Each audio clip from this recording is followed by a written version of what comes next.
मैंने मकरंद साहब जैसा कलाकार मेरी जिंदगी में आज तक नहीं देखा। उनकी पेंटिंग में एक अजीब सी कशिश है जो देखने वाले को ऐसे आकर्षित करती है जैसे चुंबक सुई को आकर्षित करती है। लेकिन मुझे उनकी पेंटिंग से ज्यादा अच्छी उनकी ये एब्स्ट्रैक्ट मूर्ति लगी। कहने को तो ये सिर्फ कांच की है, लेकिन देखने में ऐसा लगता है जैसे इसमें सचमुच जान हो। वाकई मैं तो आज घर से सोच के निकला हूँ कि आज मैं मकरंद साहब का ऑटोग्राफ लिए बिना यहाँ से हिलूंगा भी नहीं। लेकिन मकरंद साहब हैं कहाँ? आसपास कहीं दिख नहीं रहे। चलिए उनसे पूछते हैं, शायद यही कुछ बता पाए। Excuse me. यस। मकरंद साहब नहीं आए। आप तो जानते हैं कि आर्टिस्ट कितने मूडी होते हैं, बस आते ही होंगे। क्या आप उन्हें कॉल कर सकते हैं? क्यों नहीं।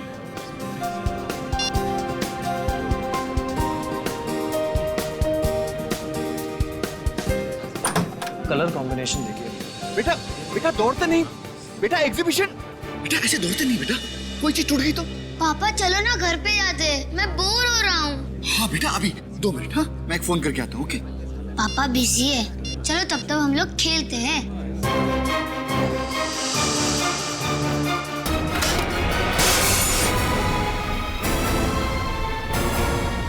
अरे बाप रे, देखा तुम्हारी वजह से टूट गया ना। सॉरी पापा। लाखों का था। अरे मकरंद साहब को पता चलेगा तो बहुत गुस्सा हो जाएंगे। ये क्या है?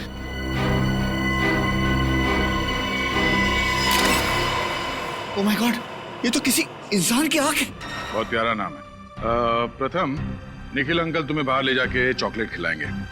नहीं पापा, मुझे कहीं नहीं जाना, मुझे यहीं रहना है। बेटा जिद नहीं करते, तुम अपने फ्रेंड को ले जाओ। निखिल आजा बेटा आजा, चलो। अच्छा ये मूर्ति को बनाने वाले मिस्टर मकरंद, वो कहीं नजर नहीं आ रहे। सुबह सर आए थे, फिर किसी काम से निकल गए, तब से वापस नहीं आए। मूर्ति के टूटने की खबर दी उन्हें?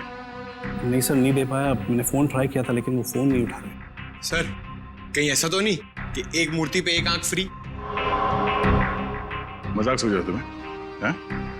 ये इंसान की आंख है, मतलब किसी इंसान के शरीर से आंख निकाली गई है। रजन, इस कनिस्टर को डॉक्टर सालुंके के पास भेज दो और मकरंद के घर का पता देना हमें। जी सर। हाँ सालुंके, आंख के बारे में क्या पता चला? टेट्रागोडाल। टेट्रागोडाल? हाँ बस, ये सॉल्यूशन जिसमें इस आंख को डुबो करके रखा गया है, इसे टेट्रागोडाल कहते हैं। और ये सॉल्यूशन इस आंख को सालों साल तक प्रिजर्व करके रख सकता है। मतलब मकरंद ने ये आंख टेट्रागोडाल सॉल्यूशन में इसलिए रखी ताकि वो डिकम्पोज ना हो, सड़े ना, है ना? बिल्कुल, वरना तो एक बार अगर इसके ब्लड सेल्स खत्म हो गए तो आंख तुरंत सड़ जाती है। फिर तो सर इस सोल्यूशन की वजह से ये बताना जरा मुश्किल होगा ना कि ये आंख कितनी पुरानी। सचिन, अगर आंख ज्यादा पुरानी होती तो बताना मुश्किल था, लेकिन बॉस इस आंख के कुछ ब्लड सेल्स अभी भी एक्टिव हैं। इससे ये पता चलता है कि ये आंख 16 से 18 घंटे पहले निकाली गई है किसी इंसान के शरीर में से। या फिर सालुंके पता लगा सकता है ना डीएनए टेस्ट से कि ये आंख किसी मर्द की है या औरत की? हाँ, पता लगाया जा सकता है। तो फिर लगा ना पता। लेकिन बॉस उसके लिए मुझे इस आंख को सेंट्रल लैब में लेके जाना पड़ेगा। सर मैंने शहर के सभी आई डोनेशन सेंटर में जाके पता किया है सर, पिछले 6 महीने में कहीं से भी कोई भी आंख चोरी नहीं हुई है सर। पिछले 6 महीनों में कहीं से भी कोई भी आंख चोरी नहीं हुई है? तो क्या मकरंद ने किसी की जान लेकर उसकी आंख निकाल ली और फिर वो मूर्ति में लगा दी? मगर सर मकरंद ने तो ये मूर्ति 3 महीने पहले बनाई थी, जबकि ये आंख 16 घंटे पुरानी। तो 16 घंटे पुरानी आंख 3 महीने पुरानी मूर्ति में कैसे फिट हो सकती? सचिन, जरूर बहुत पहले से ही प्लानिंग करके रखी थी इस मकरंद ने, बहुत बड़ी प्लानिंग। पहले से ही उसने उस मूर्ति के अंदर जगह बना के रखी थी जहां पर ये कैनिस्टर फिट हो जाए। आद्या, मकरंद का फोन ट्रेस नहीं हो रहा, तो फिर उसके फोन रिकॉर्ड चेक किए? लंदन से कॉल आए थे। अच्छा, तो ठीक है, कोशिश जारी रखना। कुछ पता चले तो तुरंत बता देना मुझे। ओके? क्या हो सर? मकरंद को अक्सर लंदन से फोन आया करते थे और खास करके 3 अलग अलग नंबर से। लंदन से? लेकिन सर उसे लंदन से कौन फोन कर सकता है? वही तो है, कौन ये 3 अलग अलग नंबर से फोन करने वाले? मकरंद को लंदन से पता लगाना पड़ेगा। सर आप बिल्कुल फिक्र मत कीजिए, मैं अपनी जुबान का बहुत पक्का हूँ। आपका पार्सल समय से पहले पहुंच जाएगा। अब मकरंद बाहर गया हुआ है, पता नहीं कब तक आएगा। हाँ हाँ ठीक है, जैसे ही आएगा मैं उसको कह दूंगा कि आपसे बात कर लूँ। ओके जी, बाय।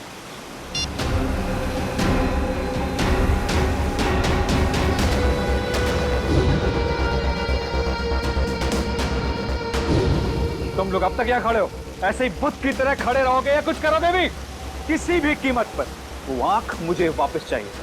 बॉस आप चिंता मत करो बॉस, बस अगले 10 घंटों के अंदर वो आंख आपको मिल जाएगी। Shut up! बकवास मत करो। पिछले 12 घंटे से यही डायलॉग सुन रहा हूं मैं। मेरा एक एक मिनट बहुत कीमती है, समझे तुम लोग? बॉस आपको तो पता है कि वो आंख सीआईडी वालों के पास है, और सीआईडी वालों के हाथ से लेना मतलब मगरमच्छ के मुंह में हाथ डालने के बराबर है। बस कोशिश जारी है बॉस। कोशिश कोशिश कोशिश! तुम लोगों को अगर अपनी जान प्यारी है तो सिर्फ 2 घंटे मुझे वो आंख चाहिए, सिर्फ 2 घंटे। क्लियर? ठीक है बॉस, वो आंख आपको मिल जाएगी बॉस। Get lost.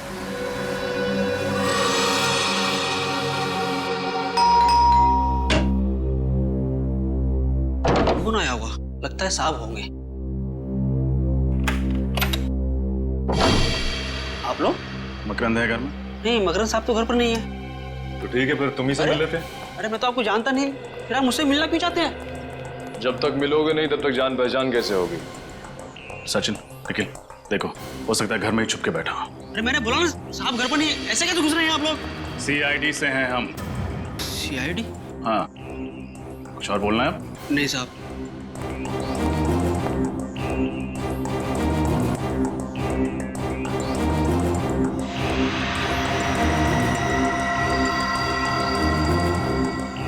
तेरी मकरंद तो घर में है ही नहीं। कहाँ गया मकरंद? पता नहीं साहब, बताकर नहीं गए। और कब से घर नहीं आए तुम्हारे मकरंद साहब? कल सुबह जो निकले अब तक लौटे नहीं। मकरंद अपनी पेंटिंग्स और मूर्तियाँ यहीं पे बनाता है? हाँ, पेंटिंग्स तो यहीं बनाते हैं मगर मूर्तियाँ नहीं। हाँ, यहाँ सिर्फ पेंटिंग्स दिख रही हैं। मूर्तियाँ कहाँ बनाता है जानते हो? पता नहीं साहब, मैं तो नौकर हूँ। ये लैपटॉप मकरंद का है? हाँ, ये साहब का ही है। निखिल,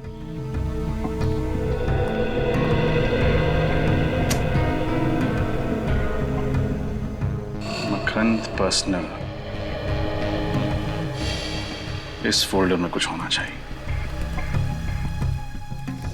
ये देखो, पिछले 5 साल में मकरंद की पेंटिंग्स और मूर्तियां कितने में बिकी हैं, इसका पूरा ब्यौरा है इसमें। कोई भी पेंटिंग 15 से 20 हजार रुपए से ज्यादा में नहीं बिकी, जबकि हर मूर्ति कम से कम 40 से 50 लाख रुपए में बिकती है। तो फिर ये मकरंद सिर्फ मूर्तियां क्यों नहीं बनाता? हो सकता है सिर्फ अपनी संतुष्टि, अपने क्रिएटिव सेटिस्फैक्शन के लिए पेंटिंग्स बनाता हो।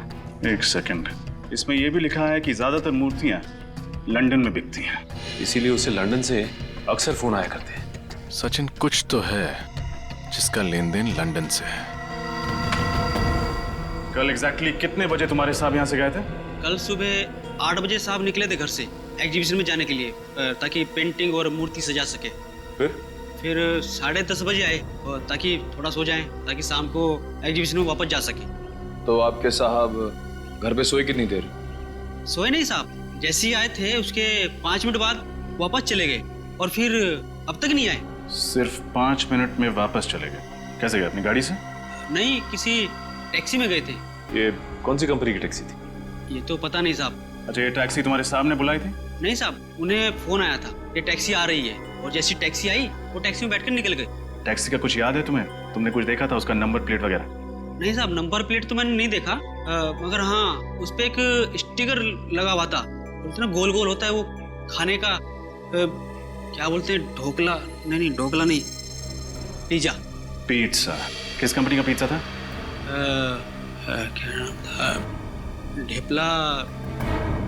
डेल्पा पिज्जा? डेल्पा, हाँ साहब, उसी कंपनी का। और कुछ देखा था तुमने? हाँ साहब, गाड़ी के पीछे वाले शीशे पे एक और स्टिकर लगा हुआ था उड़ते हुए आदमी का। डेल्पा पिज्जा का ऐड, और पीछे वाली कांच पर उड़ते हुए आदमी का स्टिकर।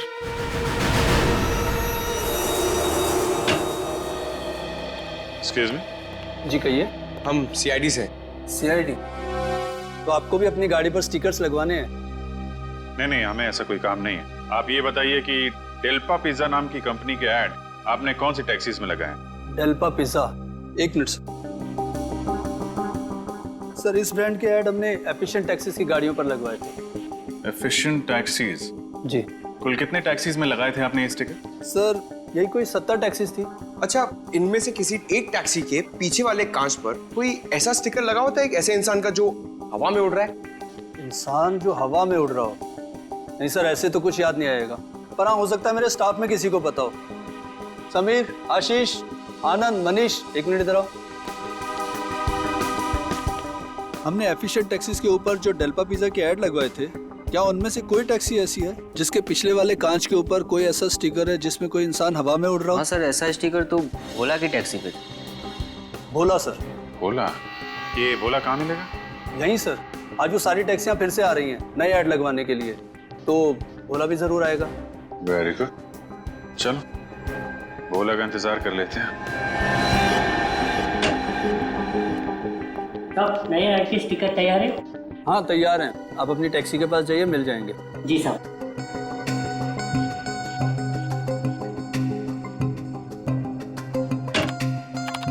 सर, नए ऐड का स्टिकर तैयार है क्या? बिल्कुल तैयार है, आप जाइए, मिल जाएंगे। जी सर।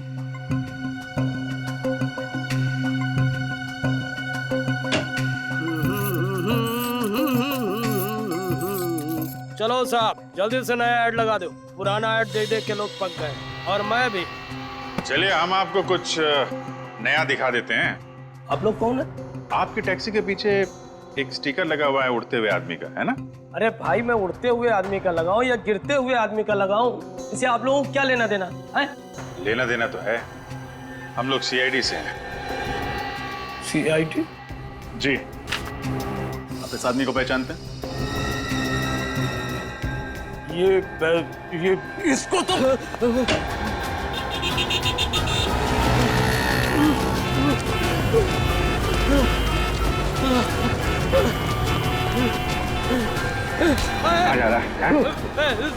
साहब, जाने दो साहब, जाने दो मुझे।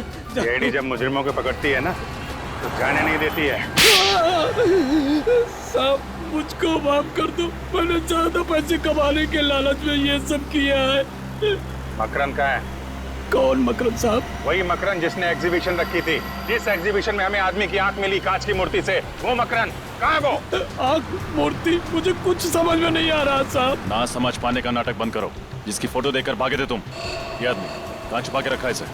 अरे साहब, मैं तो ये समझा कि आप लोगों को पता चल गया है कि मैं अपनी टैक्सी कंपनी के साथ धोखा कर रहा हूँ, इसलिए मैं भागा था। धोखा? कैसा धोखा?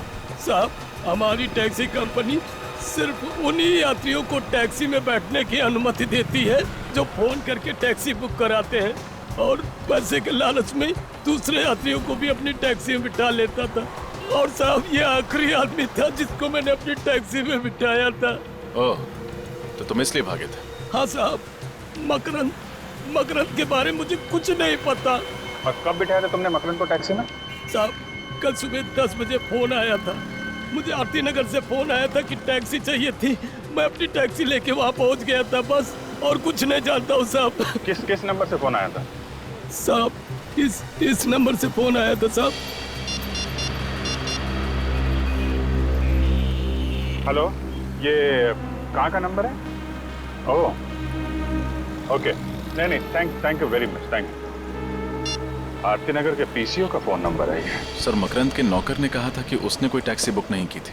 हो सकता है किसी और ने टैक्सी मंगवाई हो उसके लिए। हो सकता है मकरंद ने खुद फोन किया उस पीसीओ से जाके, ताकि जब कॉल रिकॉर्ड चेक हो तो किसी को उस पर शक ना हो। ये छोड़ा कहाँ था तुमने मकरंद?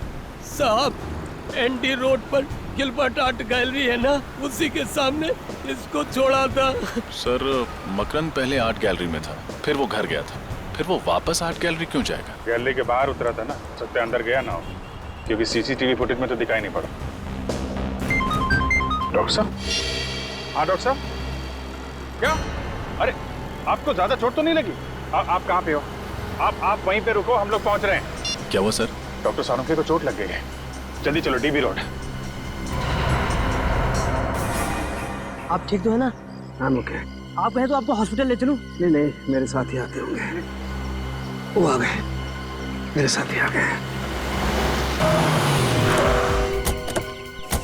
Oh my God, excuse me doctor साहब, संभाल के, आप ठीक है? हाँ अभिजीत, मैं ठीक हूँ। खून निकल रहा है। Pankaj, first aid. Thank you very much. हम लोग आगे, हम संभाल लेंगे। Thanks a lot. सर ये सब हुआ कैसे? मुझ पर किसी ने वार किया, हमला किया किसी ने। हमला? किसने किया? पता नहीं अभिजीत, मैं वो आँख लेकर के जा रहा था सेंट्रल लैब DNA टेस्टिंग के लिए। ये गाड़ी आई और यहाँ आकर के मेरी गाड़ी को ब्लॉक किया उसने। ओके। उसमें से 4-5 लोग उतरे नकाब पहने हुए। हाँ। मेरे सर पे वार किया और वो आँख का कैनिस्टर लेकर के भाग गए। आँख चोरी हो गई? यार वो चोट की वजह से मैं बेहोश हो गया था तो। अरे नहीं डॉक्टर साहब, आप सही सलामत है, हमारे लिए वो ज्यादा इम्पोर्टेंट है।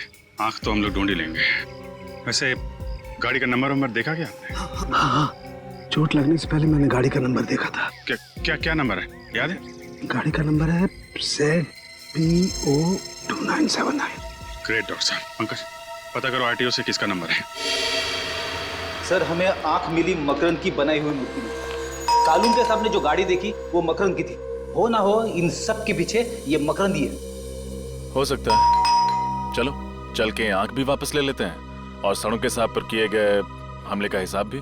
सर लगता है ये मकरंद अपने दूसरे घर से भी गायब हो गया है। या फिर हो सकता है अंदर छुपा। सोच के रहो। दया सर का नाम लो और तोड़ दो दरवाजा।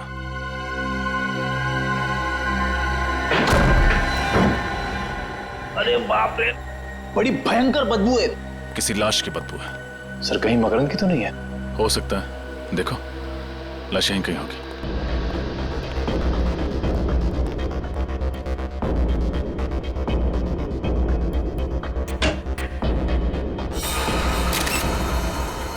सर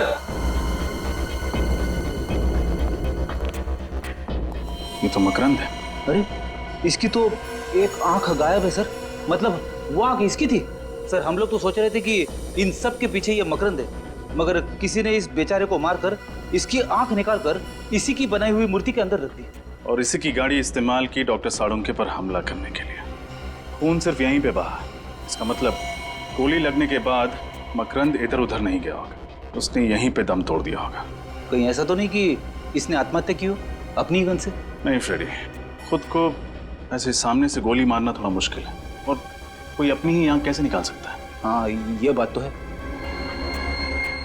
गोली सामने से लगी है और लाश की पोजीशन को देख के लगता है कि खूनी यहाँ कहीं खड़ा होगा। सर इस गन में से गोली चली है, शायद मकरंद ने उस खूनी पर चलाई होगी अपनी आत्मरक्षा के लिए। और अगर ऐसा हुआ है निखिल तो इसका निशाना जरूर चूक गया होगा, क्योंकि कहीं और तो खून है नहीं। गोली ढूंढो, नहीं होगी।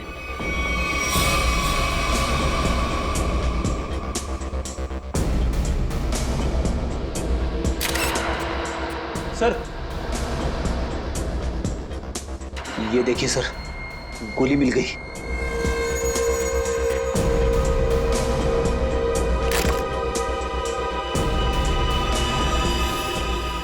Very good Freddy.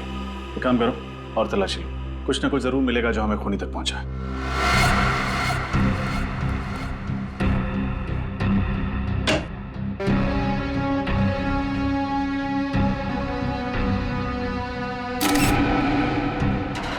ये क्या है?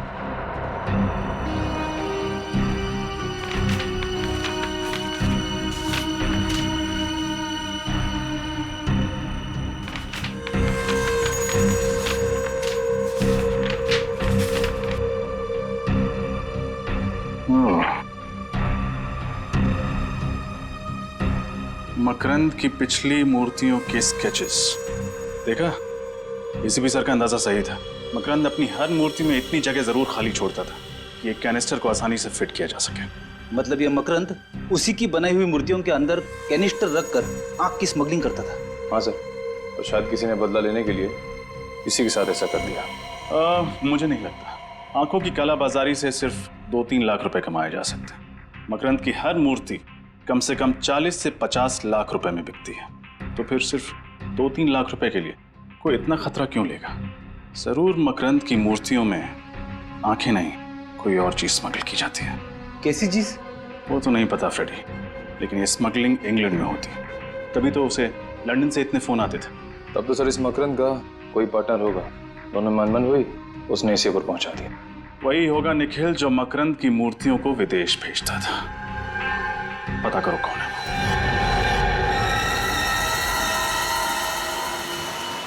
2 घंटे गुजर गए, पता नहीं ये बेवकूफ आंख चुरा भी पाएंगे या नहीं। अगर कहीं सीआईडी के हाथ लगे तो लेने के देने पड़ जाएंगे। बॉस, लेने के देने तो उस डॉक्टर साड़ोंखे को पड़ गए। बॉस, मैंने कहा था ना, मैं आपको निराश नहीं करूंगा। ये लीजिए आपकी कीमती आंख। शाबाश रंगा, शाबाश। तू नहीं जानता है कि तुमने कितना बड़ा काम किया है। इसके लिए मैं तुम लोगों को इतने रुपए दूंगा कि गिनते गिनते बुढ़े हो जाओगे। बॉस, आप तारीफ कर रहे हैं या ताना मार रहे हैं? तारीफ कर रहा हूँ, तारीफ। तुम लोग यहीं रुको, मैं भी आता हूँ। ठीक है बॉस।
आधा काम खत्म हो गया। अब दुनिया की कोई भी ताकत मुझे सबसे अमीर बनने से नहीं रोक सकती। मैं दुनिया का सबसे अमीर आदमी बनूंगा।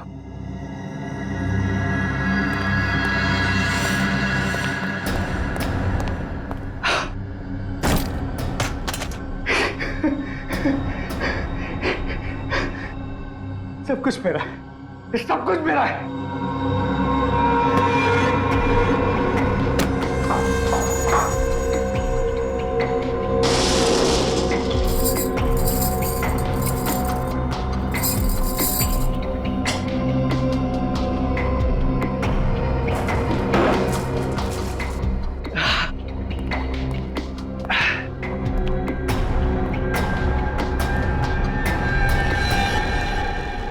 अरे तुम लोग यहाँ क्या कर रहे हो? चलो निकलने की तैयारी करो।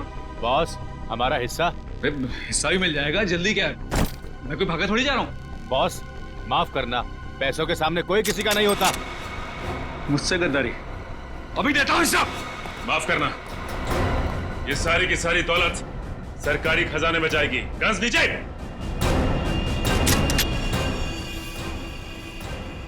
बहुत हो गया भागना तोड़ना। सर, मैं और मकरंद पार्टनर्स थे। मकरंद पेंटिंग से मूर्तियां बनाता था, मूर्तियों में हीरा छुपा देता था सर। फिर मैं उन हीरो को देश के बाहर लंदन ले जाता, उनकी तस्करी करता था सर। शर्म आनी चाहिए तुम्हें। अपने देश की संपत्ति स्मगल करके बाहर देशों में बेच रहे थे तुम। सर मुझे माफ कर दीजिए सर। माफ कर दीजिए। तुमने सिर्फ स्मगलिंग नहीं किया, बल्कि एक खून भी किया है, मकरंद का खून। मैंने जानबूझ के मकरंद को नहीं मारा सर, बल्कि वो मुझे मारना चाहता था सर। मैंने तो सिर्फ अपनी आत्मरक्षा में सर उस पर गोली चलाई। पूरी बात बताओ, क्या हुआ था मकरंद के घर में? बताओ। उसने मुझे अर्जेंटली अपने घर में बुलाया। वो कह रहा था कि उसे कुछ मुझे जरूरी बात करनी है, लेकिन जब मैं उसके घर पहुंचा तो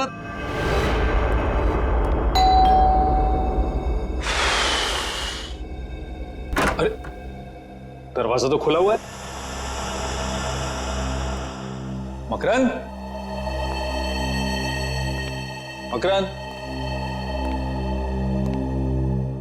मकरंद कहाँ हो यार? मुझे घर में बुला के दरवाजा खोलकर बाहर चले गए क्या? तुम हीरो की चिंता बिल्कुल मत करना, मैंने जुबान दी है ना, तुम्हें हीरे मिल जाएंगे वक्त पर। मोहित का इंतजाम मैंने कर दिया है। आज का दिन उसकी जिंदगी का आखिरी दिन होगा और उसकी लाश से आंख निकालकर मैं पूरे खजाने का अकेला मालिक बन जाऊंगा।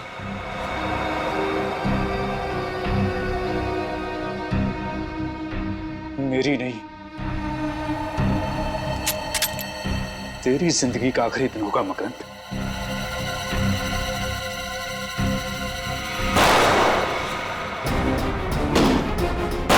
मुझे मारेगा, मुझ पे गोली चलाएगा तू?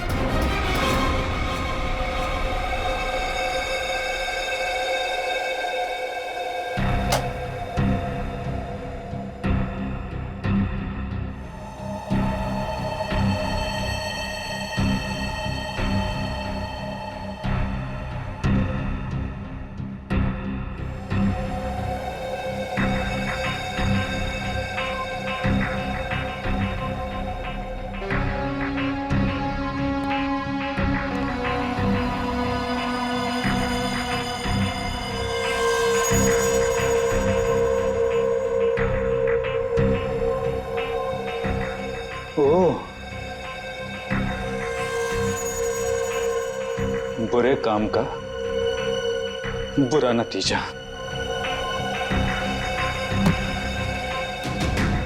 अब जो तू मेरे साथ करने वाला था, मैं तेरे साथ करूंगा।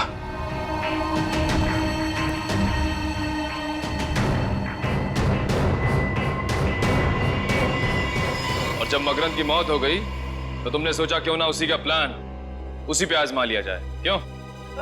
आज मैंने मकरंद की आंख निकाल ली क्योंकि उस लॉकर रूम का दरवाजा हम दोनों की आंख से खुलता था सर। लॉकर रूम का दरवाजा आंख से खुलता था? मतलब आइरिस रिकॉग्निशन टेक्नोलॉजी? हाँ सर, वही आइरिस रिकॉग्निशन टेक्नोलॉजी। उस लॉकर रूम के दरवाजे के स्कैनर के सामने जब तक हम दोनों की आंखें स्कैन नहीं हो जाती थी, वो दरवाजा नहीं खुलता था। तो इन मकरंद की आंख तुमने मूर्ति में क्यों छुपाई? क्योंकि सर मैं देश से बाहर जाने का इंतजाम कर रहा था, तब तक उस आंख को किसी सुरक्षित स्थान पर रखना जरूरी था सर। उस आंख को छुपाने के लिए मूर्ति से अच्छी जगह कोई हो ही नहीं सकती थी सर, लेकिन मेरी किस्मत खराब सर, वो मूर्ति टूट गई और मूर्ति के साथ साथ मेरा भाना भी बढ़ गया सर। तुमने स्मगलिंग करके देश के साथ गद्दारी की और एक खून भी किया। अब जेल की सलाखों के पीछे सड़ते बैठना, फांसी का ऑर्डर आने तक। क्यों भाई? सर केस खत्म हो गया है और काम भी नहीं है। अगर आप कहें तो फिल्म देखने चल सकते हैं। अरे भाई मुझसे क्यों पूछते हो? एसीपी साहब से पूछो। सर एसीपी साहब फिल्म देखते हैं? अरे बिल्कुल देखते हैं भाई, हमारी और तुम्हारी तरह एसीपी साहब भी फिल्में देखते हैं। क्या बातें हो रही है? सर वो निखिल कह रहा था कि एसीपी साहब फिल्म देखते हैं क्या? अरे अच्छा, क्यों जानना चाहते हो तुम? नहीं सर, मैं तो सर कह रहा था कि हम सब साथ चल के फिल्म देख सकते हैं सर। सर केस खत्म हो गया सर, काम भी नहीं, मतलब काम है सर, केस नहीं है सर। अगर आप कहें तो हम सब साथ चल के फिल्म। केस खत्म हो गया, काम नहीं है? हाँ? किसने कहा तुम्हें कि केस खत्म हो गया? किसने कहा? किसने कहा केस खत्म हो गया? मोहित ने सब कुछ मान लिया तो तुम्हें लगा मुझे मिल गया तो केस खत्म हो गया। केस अभी भी बाकी है, समझे? अभी भी रिपोर्ट आना बाकी है। अभी सरुण आएगा रिपोर्ट लेकर, तब समझेगा। बॉस, ये मकरंद की पोस्टमार्टम रिपोर्ट जरा देखो। सरुण, यार इस पे तो लिखा है कि मकरंद मरने से पहले बेहोश था। हाँ बॉस, मकरंद बेहोश था क्योंकि उसके खून में मुझे फैप्टिया मिला है। फैप्टिया जिसकी वजह से जब उसकी आंख निकाली गई वो मरा नहीं था, बेहोश था। मगर यार मोहित के हिसाब से मकरंद की मौत गोली लगने से हुई है। बेहोशी का तो नामो निशान नहीं। मुझे लगता है मोहित झूठ बोल रहा होगा। लेकिन क्यों झूठ बोलेगा मोहित? मोहित झूठ बोल रहा है? क्यों झूठ बोल रहा है मोहित? बस ये तो पता नहीं, लेकिन मेरी रिपोर्ट गलत नहीं हो सकती। हाँ पता है सरुण कि तेरी रिपोर्ट बिल्कुल सही होती है, हर बात सही होती है, लेकिन क्यों मोहित झूठ क्यों बोलेगा? सर वो मोहित कह रहा था ना कि मकरंद ने गोली चलाई थी और क्राइम सीन में हमें वो बुलेट भी मिली थी। सचिन, फोरेंसिक रिपोर्ट के मुताबिक मकरंद के हाथों पर कहीं पर भी गन पाउडर के निशान नहीं है गन पाउडर के निशान। बिल्कुल कहीं भी गन पाउडर नहीं है। सर कहीं मोहित खुद के सारे इल्जाम लेकर किसी को बचाने की कोशिश तो नहीं कर रहा है? अरे वाह, अब सोचने लगे। अभी तक तो कह रहे थे कि केस खत्म हो गया, कोई केस नहीं है। क्यों? अब समझे इतना आसान नहीं। केस खत्म हो गया। सोचना पड़ता है, हर बात पे सोचना पड़ता है। सही सोचा है तुमने अभी। हो सकता है किसी को बचाने की कोशिश कर रहा है मोहित, इसलिए सारे इल्जाम उसने अपने आप पर ले लिए। और किसे बचाने की कोशिश कर रहा है मोहित? मकरंद और वो तीसरा आदमी। कहीं मोहित उस तीसरे आदमी को बचाने की कोशिश तो नहीं कर रहा है, इसलिए सारे इल्जाम अपने आप पर ले रहा है। और फिर मकरंद, यार साळुंखे, मकरंद की आंख के बारे में कुछ और पता चला? हाँ बॉस। क्या? तारिका लगी हुई लैब में कुछ ना कुछ ढूंढ निकालेगी। एक मिनट। हाँ, तारिका को याद करे तो तारिका का फोन। हाँ तारिका, हेलो तारिका। क्या हुआ? यार मुझे लगता है तारिका खतरे में। तारिका खतरे में है? क्या बात कर रहा है?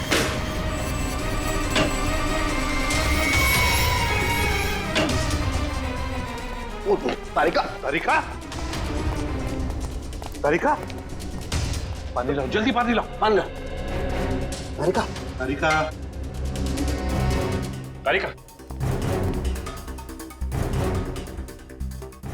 तारिका, उठ।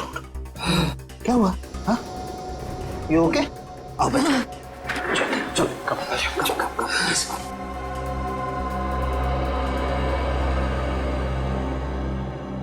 थोड़ा पानी पी लो।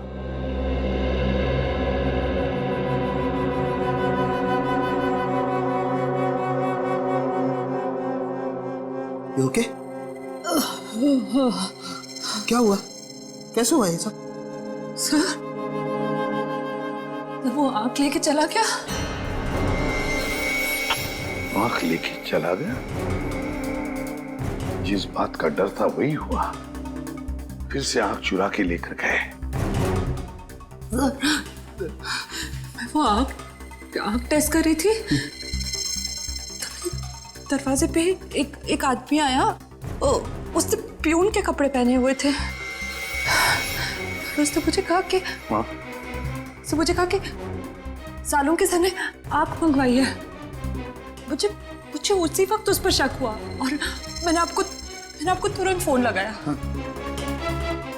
फिर मैंने जैसे ही आपसे बात की, उसने मुझे क्लोरोफॉर्म सूंघा और मैं बेहोश हो गई। और अब सर सारा पैसा, सारा सोना हमारे हाथ लग चुका है। फिर ये आंख किसी को क्यों चाहिए होगी? और भी कोई राज जुड़ा हुआ है उस आंख के साथ। और भी कोई राज है जो अब तक हमारे सामने नहीं आया है। किसी भी हालत में हमें उस तीसरे आदमी तक पहुंचना ही है। पहुंचना है उस तीसरे आदमी तक। सर ये जो तीसरा आदमी है वो इस राज के बारे में अच्छी तरह से जानता है, इसीलिए उस आंख के पीछे पड़ा हुआ है सर। सचिन, और वो पूरा राज उस बंद लॉकर रूम के अंदर छुपा है। उस बंद लॉकर रूम के अंदर। सर पूरे शहर में ऐसी एक ही कंपनी है जो आरिस लॉकर बनाती है। तो फिर चलो वहीं चलते हैं।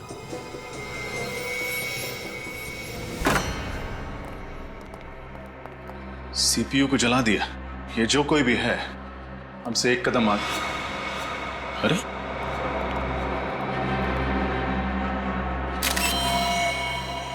इन्हें तो गोली मारी गई है।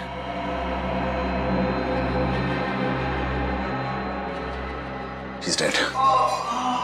सर, वहां से आवाज आ रही है।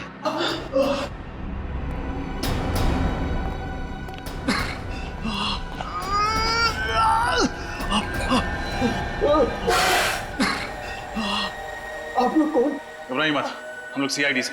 आइए बैठिए। संभाल के। निकल पानी। मुझे बचा लीजिए, मुझे गोली लगी। घबराइए नहीं, आपको कुछ नहीं होगा। फ्रेडी, एम्बुलेंस को फोन करो जल्दी। पानी ये लीजिए, पानी दीजिए आराम से। ये सब किसने किया? पता नहीं, कुछ लोग एकदम से ऑफिस में घुस आए और उन लोगों ने अफरा तफरी मचा दी, कंप्यूटर भी जला दिया और बॉस को गोली मार दी। तो वो आपके बॉस थे? मिस्टर अनुराग, और मुझे गोली मार दी। अगर मैंने मरने का नाटक ना किया होता तो शायद 2-4 गोली और मार देते। अच्छा, कंप्यूटर में जो रिकॉर्ड्स थे उनका कोई बैकअप है? इस रूम के ठीक सामने कॉन्फ्रेंस रूम में टेबल के नीचे की तरफ हार्ड डिस्क छुपा के रखी हुई। भगवान करे वो सुरक्षित हो। एम्बुलेंस आ गई। निखिल, इन्हें हॉस्पिटल पहुंचा। संभाल के। कुछ नहीं होगा। फ्रेडी, इस रूम के सामने एक कॉन्फ्रेंस रूम है, वहां टेबल के नीचे एक हार्ड डिस्क होनी चाहिए। लेकर आओ।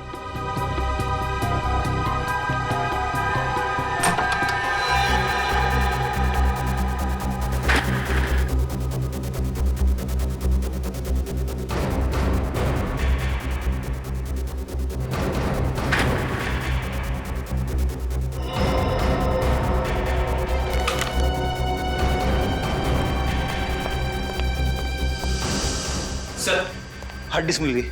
वेरी गुड, शुक्र है उनके हाथ ये नहीं लगा। अब जल्दी से गाड़ी से अपना लैपटॉप लेकर आओ।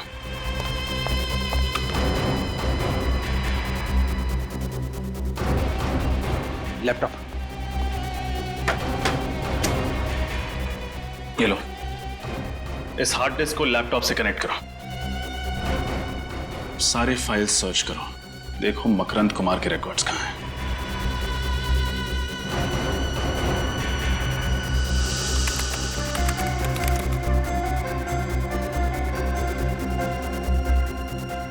सर, इस मकरंद ने तो 2 बार आइरिस रिकॉग्निशन टेक्नोलॉजी का इस्तेमाल किया है। एक बार मोहित के साथ और दूसरी बार इसके साथ। तो ये है हमारा तीसरा आदमी। अरे दया अंकल, आप? अरे प्रथम बेटा, कैसे हो आप? मैं ठीक हूँ। अच्छा दया अंकल, मैं खेलने जाता हूँ। ओके बेटा। अरे बेटा, आप कितनी बार कहा मेरे पूछे बगैर दरवाजा नहीं खोलने का।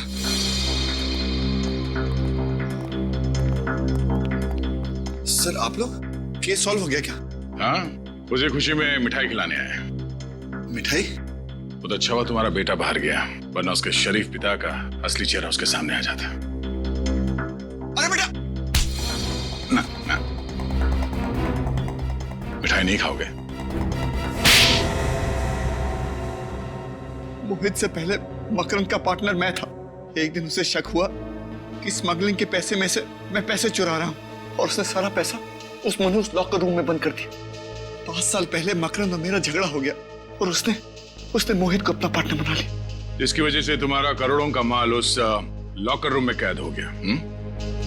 हाँ सर, मैंने सुलह करने की बहुत कोशिश की, लेकिन वो नहीं माना। मैंने मिन्नत की, लेकिन वो फिर भी नहीं माना। फिर एक दिन मैं मकरंद के घर पहुंच गया।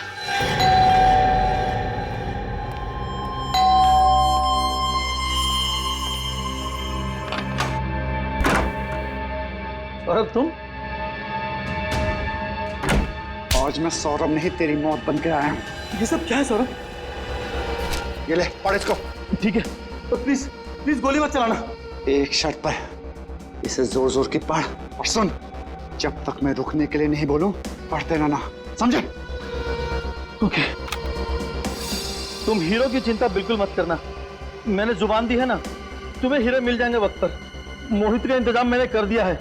आज का दिन उसके जिंदगी का आखिरी दिन होगा और उसकी लाश से आंख निकालकर मैं पूरे खजाने का अकेला मालिक बन जाऊंगा।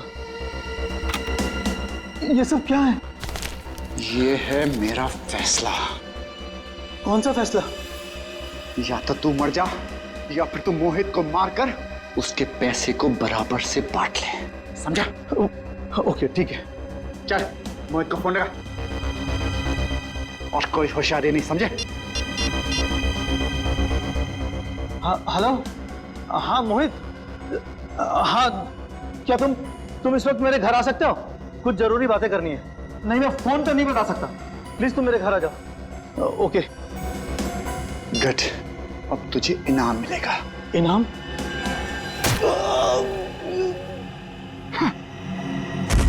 बेवकूफ, तुझे क्या लगा मैं करोड़ों का खजाना तुझे दे दूंगा?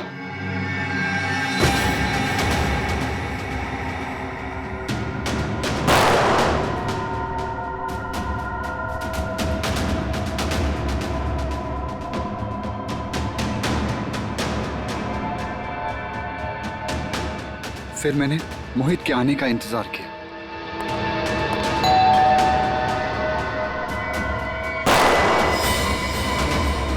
मुझे मारेगा? मुझ पे गोली चलाएगा तू?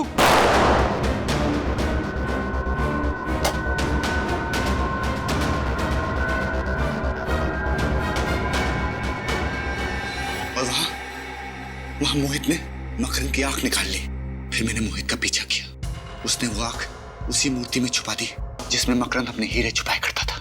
फिर एग्जीबिशन में अपने बेटे को रोकने के बहाने उस मूर्ति को धक्का दे दिया ताकि वो आंख सबके सामने आ जाए और आप लोग इन्वॉल्व हो जाए। तुम हम लोगों को इस प्लान में क्यों शामिल करना चाहते थे? क्योंकि मैं एक ही तीर से दो शिकार करना चाहता था। एक तरफ मैं सारा खजाना हड़पना चाहता था और दूसरी तरफ मैं चाहता था कि मकरंद के खून में मोहित फंस जाए और मुझ पर कोई आश ना है। तुम जानते थे कि खजाने के लिए मोहित हमसे वो आग चुरा लेगा और तुम मोहित पे हमला करके उससे उसका खजाना चुरा लोगे और वो आग भी, और दोनों खजाने के मालिक बन जाओगे। हाँ, मेरा प्लान कामयाब भी हो गया था। मोहित ने डॉक्टर सालुंके से वो आग भी चुरा ली थी। उसने अपना सारा पैसा भी निकाल लिया था। बस मुझे मोहित को मारना था और ऐसा दिखाना था कि उसे उसी के आदमियों ने मारा है। लेकिन इससे पहले कि मैं करता, हम मोहित तक पहुंच गए और तुम्हारा प्लान चौपट हो गया। तुमने मोहित को मकरंद का खून करने पे मजबूर कर दिया और अपने इस घिनौने प्लान में सीआईडी को शामिल करने की गलती की। तुम्हें सख्त से सख्त सजा दी जाएगी।